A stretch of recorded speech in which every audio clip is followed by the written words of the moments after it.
नाज़रीन आदाब, मैं डॉक्टर नसीम बज़्म उर्दू की इस महफिल में दूरदर्शन की जानिब से आप सबका बसमीम क़ल्ब इस्तक़बाल करती हूँ। आज हमारे साथ इस महफिल में कर्नाटक बेलगाम शहर के वाहिद मुनफरिद लब लहजे के शायर डॉक्टर मोहम्मद यासीन राही तिराज़गर साहब मौजूद हैं, जो अपने ख़ास लब लहजे के लिए, अपनी मुनफरिद पहचान के लिए जाने जाते हैं। आपकी शायरी में न सिर्फ कौमी यकजहती को फ़रोग़ देने का जज्बा मौजूद है, बल्कि मोहब्बत, इंसानियत को आपने बढ़ावा दिया है। हाल ही में खूबसूरत सी नज़्म आपने लिखी है, उसके बोल मैं आपके गोशगुजार करना चाहूँगी। एक मोहब्बत ही में सुबह शाम करना है हमें, एक मोहब्बत ही में सुबह शाम करना है हमें, अमन और इंसानियत को आम करना है हमें।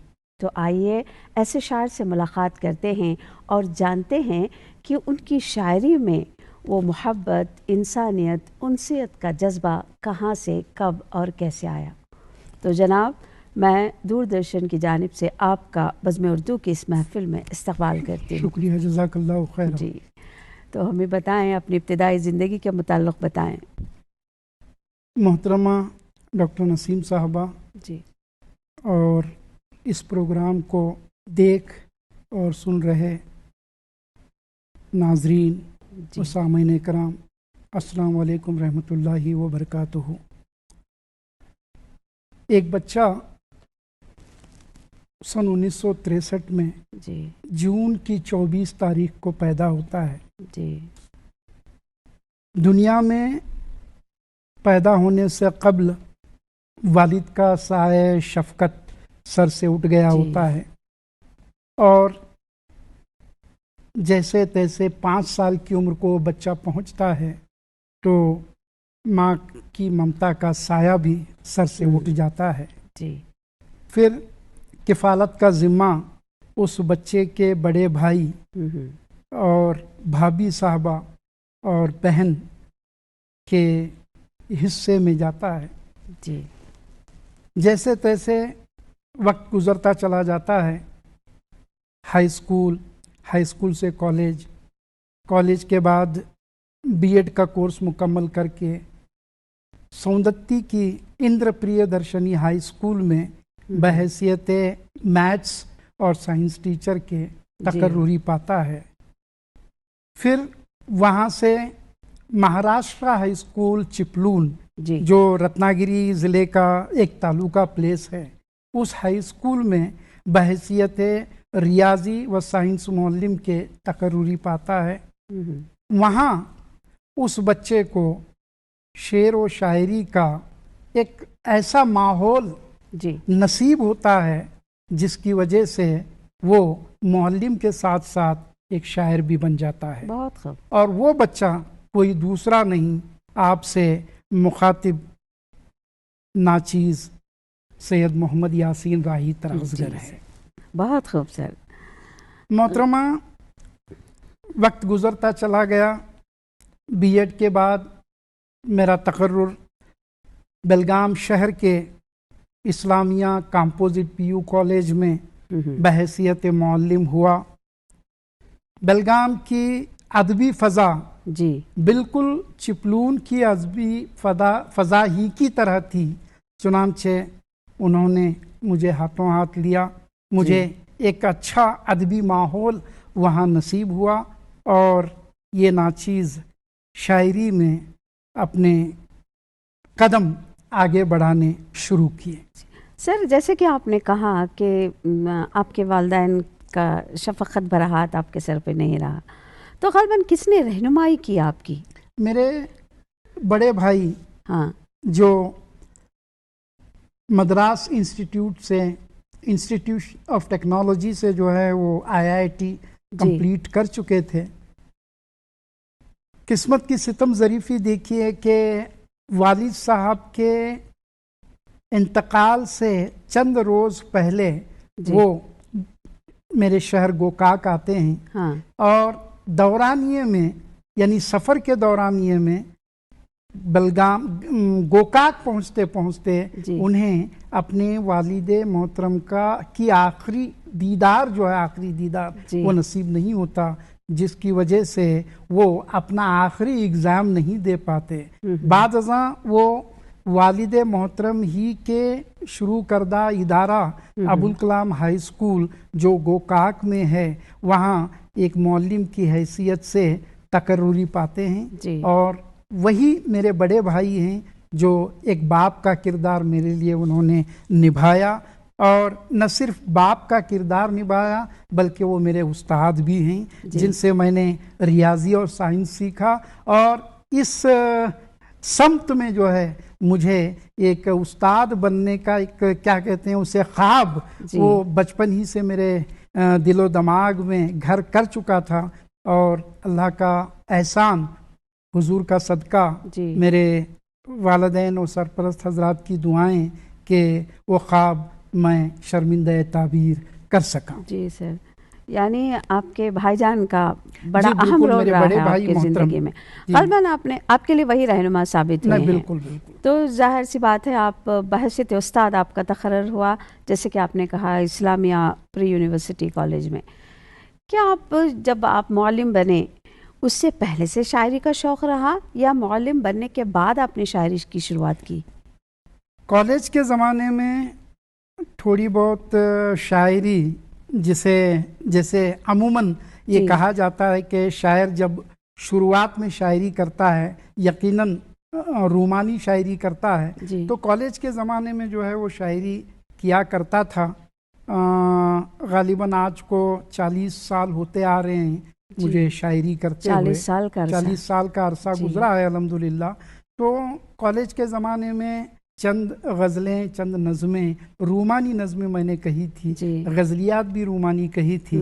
लेकिन जैसे जैसे शऊर की बाँचें खिलती गई तो आजकल के हालात को पेश करने का एक जज्बा जो है वो पैदा हुआ। चुनांचे वो जो शायरी का एक असल मकसद है, जिसे गज़लियात में कहा जाता है कि गज़ल औरतों की से बातें करने का की तारीफ उसमें आती है, उससे किनारा कशी इख्तियार करते हुए आप बीती और जग बीती को मैंने अपने अशआर में ढालने की कोशिश की। जी, ग़ालिबन जैसे इश्क़ अला वो लहजा नहीं रहा आपका, जिसमें आपने समाजी माशी मसाइल को पेश किया है आपकी शायरी में। शुरुआत ग़ालिबन इसी से रही। जी, बहुत सही पकड़ा है आपने मोहतरमा। आपकी जो हाल ही में मैंने जो बड़ी नहीं रहा, इसलिए कि यतीम के तौर पर मेरी परवरिश हुई है। बाप का साया आंख खुलने से पहले जाता रहा, वो तजुर्बा दिखता है सर आपकी शायरी में। 5 साल की उम्र में, मेरी अपनी 5 साल की उम्र में वालिदा भी चल बसी। तो लिहाजा एक यतीमी की ज़िंदगी जब एक बच्चा गुजारता है तो उसे बहुत सारे यानी हालात का सामना करना पड़ता है, फराज का सामना भी करना, नशीबो फराज का सामना करना पड़ता है। तो इसी तनाजुर में जो है मैं कहूँगा कि रूमानियत से हटकर मेरी शायरी में आप बीती और जग बीती बहुत आपको सुनने और देखने में देखते भी हैं हम। जाहिर सी बात है वो मोहब्बत जो आपको मिलनी चाहिए थी वो आपको उस दौर में नहीं मिली, आपके बचपन में। वो बेशक आपके भाईजान ने आपके साथ रहे, इससे इनकार नहीं। इसीलिए शायद वो सच्चाई, वो कड़वी हकीकतें समाज की आज हम आपकी शायरी में देखते हैं। जी बिल्कुल सही। तो हाल ही में जो एक जो खूबसूरत नज़्म आपने लिखी है इंसानियत के नाम, जी बड़े खूबसूरत, दिल को छू लेने वाले बोल हैं। अगर कुछ बोल सुना दें आप। जैसे अमन का जिक्र जिसमें किया है, देखिए हाल ही में एक मोहब्बत ही में सुबह और शाम करना तो है। वो तो काफ़ी तवील नज़्म है जी, तो उसको तो खैर अब वो किस पस मंज़र में आपने कही है? हाँ, नहीं वो हुआ यूं कि गोवा में एक मुशायरा था जी, और जमात इस्लामी का मुशायरा था। उन्होंने जो है अमन और इंसानियत का टॉपिक दे रखा था। जो शायर मदऊ हो रहे हैं उसमें उनको चाहिए कि अमन और इंसानियत पर जो है अपनी नज़्म कहें या गज़ल कहें। तो उस मुशायरे में शिरकत के लिए वो नज़्म मैंने कही थी। अब चूँकि 7-8 बंद पर वो नज़्म है, उसको तो मैं सुना नहीं सकता, इसलिए कि फिर मोबाइल मुझे खोलना पड़ेगा, फिर तलाशना पड़ेगा। कोई बात नहीं, तो मैं गज़ल के चंद अशार सुना देता हूँ कि इससे पहले कि जिस तनाजुर में हमारी ये बात शुरू हुई जी उस तनाजुर में जो है ये चंद अशार सुन लीजिएगा कि घर था, जी, घर में लोग थे, घर था, घर में लोग थे, लेकिन कोई अपना न था। अरे वाह, बहुत खूबसूरत। मेरी बचपने में जो हालात मेरे गुजरे हैं उस तनाजुर में इन अशार को सुन लीजिए या इस मतले को सुन लीजिए आप कि घर था, घर में लोग थे, लेकिन कोई अपना न था, और दुनिया ये समझती थी कि मैं तन्हा न था। घर था, घर में लोग थे, लेकिन कोई अपना न था, और दुनिया ये समझती थी कि मैं तन्हा न था।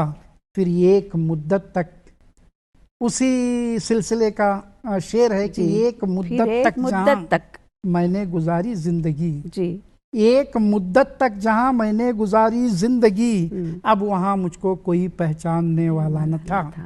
अब वहां मुझको कोई पहचानने वाला न था। फिर एक रूमानी शेर जी के रास्ते यूं तो हमारे सामने आए बहुत जी, रास्ते यूं तो हमारे सामने आए बहुत, उसके दिल तक जाने वाला एक भी रास्ता न था। रास्ते यूं तो हमारे सामने आए बहुत, उसके दिल तक जाने वाला एक भी रास्ता न था।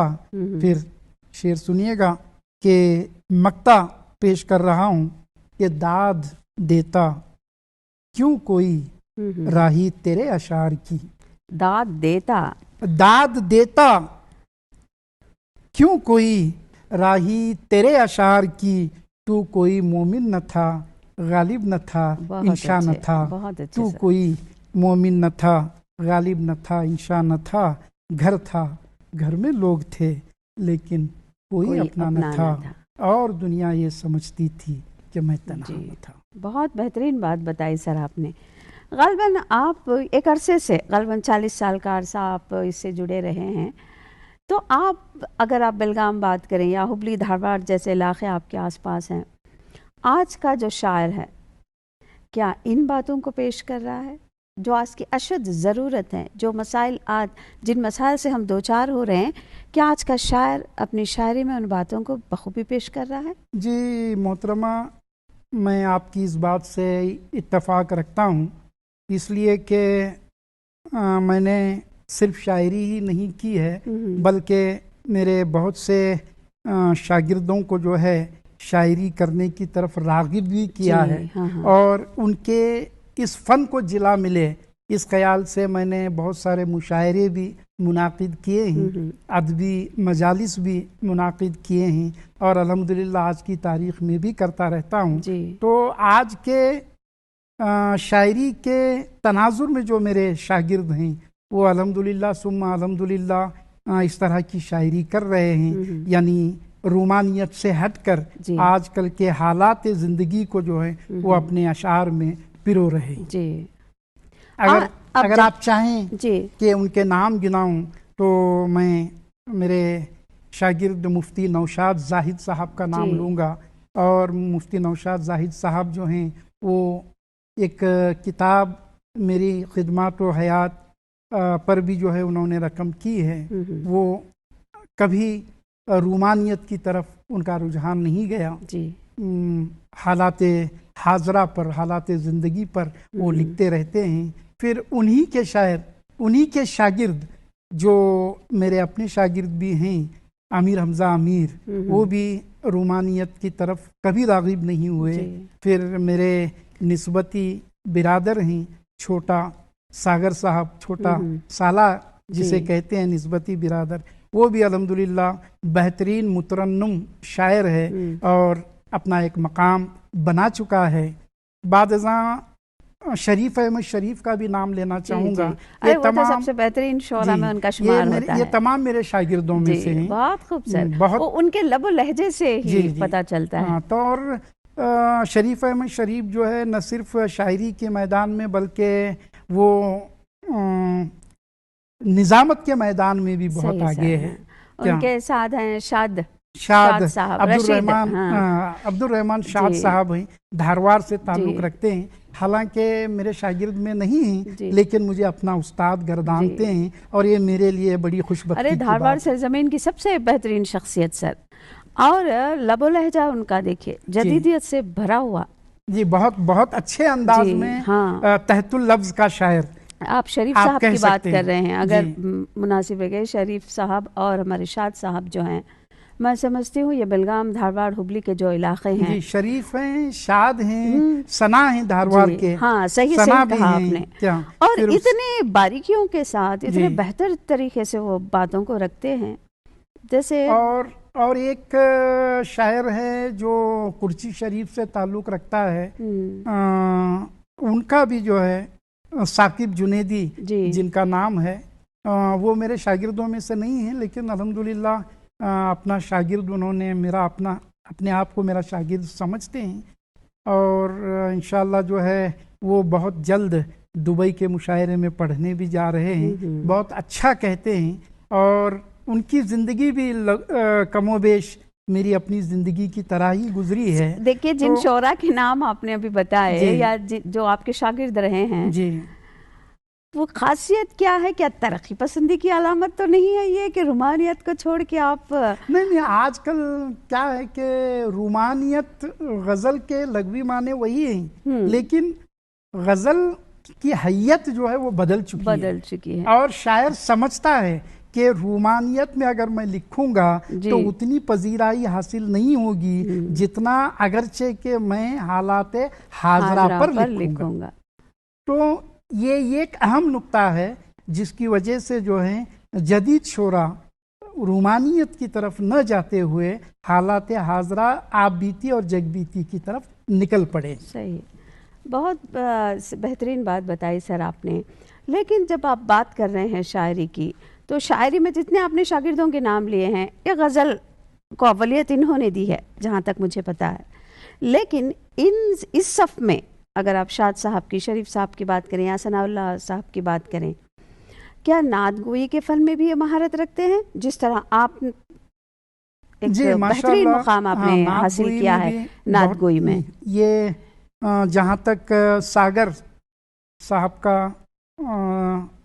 की बात है और शरीफ अहमद शरीफ की बात है, ये नातें भी अच्छी कहते हैं माशाअल्लाह।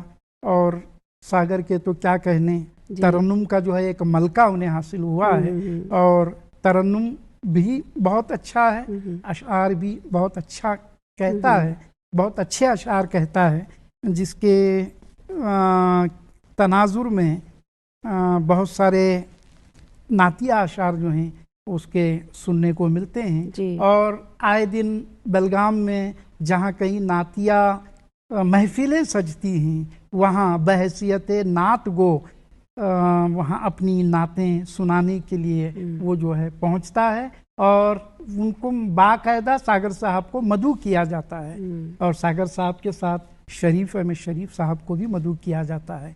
ये न सिर्फ गज़लियात कह रहे हैं बल्कि नातें भी बहुत अच्छी कह रहे हैं। इससे इनकार नहीं सर, क्योंकि वो मुक़द्दसियत जिसे आप कहते हैं नात की, उसको बरकरार रखना भी लाजमी है। नहीं बिल्कुल, बहुत सही कहा आपके यहाँ वो चीज़ दिखाई देती है और इन शोरा के यहाँ दिखाई देती है, जो मैं समझती हूँ कि आइंदा नस्लों के लिए नुमाइंदगी करेंगे। अब जब नात की बात निकली ही है तो हमारे नाजरीन को आप मुख्तसरन नात की तारीख़ बताते चलें तो बेहतर रहेगा। जी, नात जैसे कि आप कॉलेज में पढ़ाती हैं, आप जानती हैं, नाजरीन और सामीन में अगर असातिज़ा हैं तो वो भी जानते होंगे कि असातिज़ा न भी हों तो भी वो जानते हैं कि नात जो है शायरी की वो सिन्फ है जिसमें हुजूर सल्लल्लाहु अलैहि वसल्लम से अक़ीदत व मोहब्बत का इजहार किया जाता है, माँ सिवा इसके आप सल्लल्लाहु अलैहि वसल्लम के महासिन बयान किए जाते हैं। तो ये बहुत आला व अरफा सिन्फ है। अगर इसमें शायर हुब्बे नबवी सल्लल्लाहु अलैहि वसल्लम को पेश रखकर अगर नातें कहे तो इंशाअल्लाह अज़ीज़ वो अपनी बका को इंशाअल्लाह पालेगा।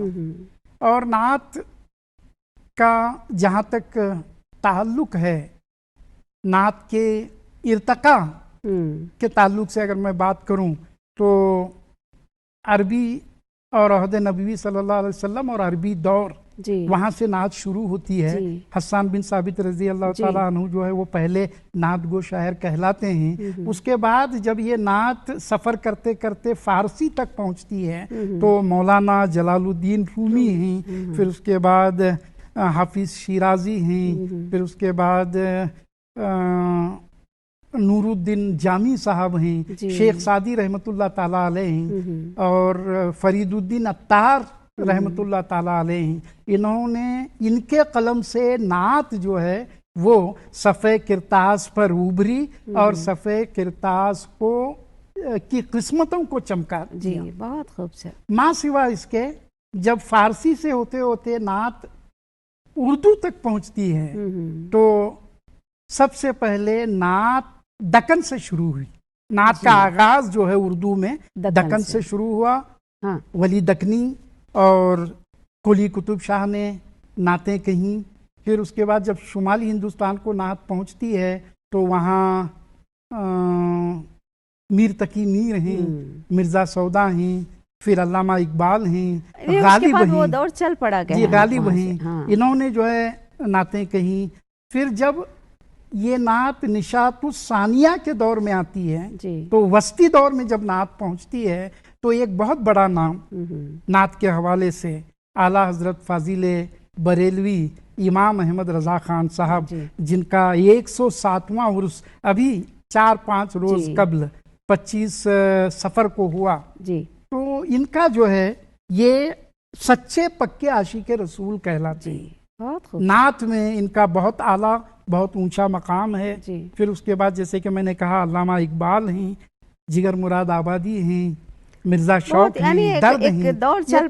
ये तमाम शोरा जो हैं ये अपनी नातें कहते रहे। फिर नात बढ़ते बढ़ते जब हमारे अपने दौर को पहुंचती है तो हजारों शायर नात कह रहे हैं, बल्कि नात न सिर्फ कह रहे हैं बल्कि मैं कहूँगा कि मुशायरों में नात सुनाकर खूब खूब दात लूट बेशक से, इससे इनकार नहीं। जब आप नातों की महफिलों में जाते हैं तो रोंगटे खड़े कर देने वाली कैफियत होती है। यानी वो हुजूर सल्लल्लाहु अलैहि वसल्लम से मोहब्बत अक़ीदत का जज्बा उमड़ कर आता है शायर की ज़बानी। और एक बात जो समा है बांध देते हैं सर। और एक बात मैं अर्ज कर दूं कि नात जो है सिर्फ अरबी फ़ारसी और उर्दू में ही नहीं कही गई बल्कि दीगर ज़बानों में भी कही गई है। और इसकी एक ज़िंदा मिसाल जो है, मेरे एक दोस्त हैं, शायर दोस्त, जो महाराष्ट्र से ताल्लुक़ रखते हैं, मसला शहर में हैं, पेशे से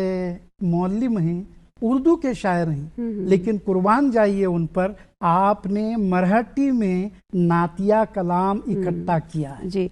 मराठी ज़बान की बात भी आप करते हैं। कलादगी, जनाब कलादगी जो हैं वो भी तो बेहतरीन नात गो शायर हैं, हालांकि गैर मुस्लिम। वेंकप्पा कामिल कलादगी की आप धारवाड़ से बात कर रहे हैं, बुजुर्ग शायर हैं, तो वो भी अल्हम्दुलिल्लाह नातों में बहुत सी नातें उन्होंने कही हैं और मुशायरों में उन्होंने पढ़ा भी है।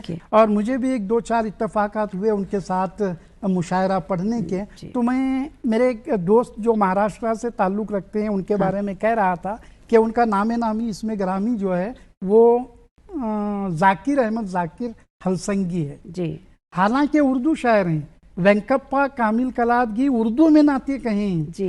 ये उर्दू के शायर होते हुए मराठी जबान में इन्होंने नाते कहे और बहुत जल्द जो है उनका नातिया मराठी जबान में मजमुआ मंजर आम पर आएगा। और मैं आपकी जानिब से, मैंने तो अपनी तरफ से उन्हें मुबारकबाद दे ही दी है, आपकी जानिब से फिर नाजरीन और सामीन की जानिब से भी उनकी खिदमत में मुबारकबादी के नजराने पेश करता हूं। एक आखिरी सवाल रह गया, मुख्तसरन आप उर्दू दां हजरात के लिए या उर्दू दां सामीन जो उर्दू से लगाव रखते हैं, शेर व शायरी से, अदब से, उनके लिए कौन सा मखसूस पैगाम आप देना चाहेंगे? माशाअल्लाह डॉक्टर साहबा, मुहिब्बान उर्दू और असातिज़ा की खिदमत में मेरा ये पैगाम है, बल्कि मेरी ये दरख्वास्त है कि उर्दू को सिर्फ ज़बान ही की हद तक रहने न दिया जाए बल्कि इसे अपनी तहजीब का एक हिस्सा बना लिया जाए। और इस ज़िमन में जैसे कि मैंने अपनी बात कही अपने मुंह मियाँ मिट्टू वाली बात हो गई थी, लेकिन हक है, हकीकत है कि मैंने बहुत सारे मुशायरे और अदबी मजालिस मुनाकिद किए हैं। मैं मुहिबान उर्दू से और असातिज़ा कराम से मेरी गुजारिश है कि मुशायरे मुनाकिद करें, अदबी मजालिस मुनाकिद करें ताकि उर्दू को फ़रोग मिले। माँ सिवा इसके मैं असातिज़ा कराम से खालिसतन ये गुजारिश करूँगा कि अपने अपने स्कूलों और कॉलेजेस में तमसीली मुशायरे मुनाकिद करें। बहुत खूबसूरत, तमसीली मुशायरे मुनाकिद करें और माँ सिवा इसके तलबा और तालिबात को तहरीरी, तकरीरी और नात खानी के मुकाबला जात में उन्हें हिस्सा लेने की तरगीब दिलाएं। इससे जो है उर्दू को फ़रोग हासिल होगा। और जहाँ तक तलबा और तालिबात को कुछ कहने का सवाल है, मैं तलबा और तालिबात से यह अर्ज़ करना चाहता हूँ कि उर्दू को सिर्फ निसाब की हद तक ही महदूद न रखें। जी, इम्तहान आया, पढ़ाई किए, सवाल हैं, जवाब दिया, ख़त्म हुआ, ये मामला न रखें, बल्कि उर्दू को अपना ओढ़ना और बिछोना बना लें। बहुत बेहतर। और जहाँ कहीं मुशायरे, अदबी मजालिस मुनाकिद होते हैं, चाहे दावत मिले या न मिले, पहुँचने की कोशिश करें, इसलिए कि वहाँ बहुत सी नई बातें आपको मिलेंगी। और अगर इस राह पर आप चल पड़े हैं तो जहन की बाँछें आपकी खिलेंगी और इंशाअल्लाह आप अपने वक्त के एक बेहतरीन अदीब या एक बेहतरीन शायर बनकर उभरेंगे। जी, बहुत बेहतरीन नसीहत आपने की सर। तो नाजरीन, आप डॉक्टर मोहम्मद यासीन राही साहब जो बेलगाम से तशरीफ़ फरमा थे, उनको आपने सुना। उनकी ज़िंदगी में कितने सारे नशेब फराज रहे। ग़ालिबन जो इब्तिदाई बचपन रहा उनका, उसमें उन्होंने गम और दुख को देखा। इसके बावजूद आप देखते हैं उनकी शायरी का जो लबो लहजा है, उसमें उनसियत, मोहब्बत, प्यार, कौमी यकजहती, यही चीज़ों को बढ़ावा देता है। और सबसे अहम बात यह है कि आज शहर धारवाड़ हैं या बेलगाम हैं या हुबली की आप बात करें, उनके शागिर्द चारों तरफ फैले हुए हैं। जैसे हमने नाम लिया जनाब शरीफ अहमद शरीफ का, शाद चकोली का, और अनगिनत है। सनाउल्लाह साहब हैं, कलादगी जनाब कलादगी हैं, रोशन खान साहब हैं। ये नादगोश हो रहा है, गज़ल गोश हो रहा है और अपने बेहतरीन लबो लहजे से जाने जाते हैं। आप इनमें हम यासीन राही साहब की परछाई देखते हैं। ग़ालिबन एक आइडियल रहे हैं वो।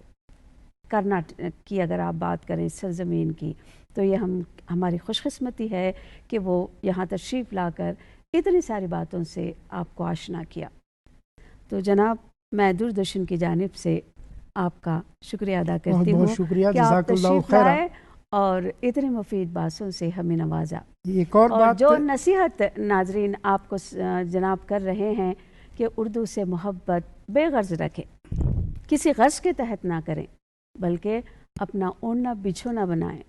शौक़ और मोहब्बत के जज्बे के चलते अगर आप उर्दू को पढ़ेंगे तो ग़ालिबन ना सिर्फ ज़बान तरक़्क़ी पज़ीरी की तरफ जाएगी, बल्कि उर्दू का तबक़ा भी उसी तरह रोशन होगा। उम्मीद करती हूँ आप इससे मुस्तफ़ीद हुए होंगे। तो शुक्रिया। मैं एक आखिरी बात ये अर्ज़ कर देना चाहता हूँ कि खालिद अहमद रोशन खानज़ादे साहब को का नाम आपने लिया, वो मेरे बहुत अच्छे दोस्तों में से हैं। एक ज़माने से मेरा उनका दोस्ताना रहा है और बहुत ही अच्छे नादगो शायर हैं, बहुत बेहतरीन तरन्नुम वाले शायर हैं। तो उनकी खिदमत में मैं इस दूरदर्शन के माध्यम से जो है उनकी खिदमत में और मेरे दीगर जितने भी दोस्त व अहबाब हैं उनकी खिदमत में और मेरे जितने भी शागिर्दान हैं उनकी खिदमत में मैं अपना सलाम अर्ज़ करते हुए अपनी बात को उर्दू से जुड़े मेरे अपने एक शेर पर ख़त्म करता हूँ कि उर्दू ही वो ज़बान है जिसकी वफ़ा का रंग, उर्दू ही वो ज़बान है जिसकी वफ़ा का रंग हर दिल के कैनवास पर फैला हुआ सा है, हर दिल के कैनवास पर फैला हुआ सा है। शुक्रिया, शुक्रिया, बहुत बहुत शुक्रिया। जज़ाकल्लाहु खैरा। शुक्रिया।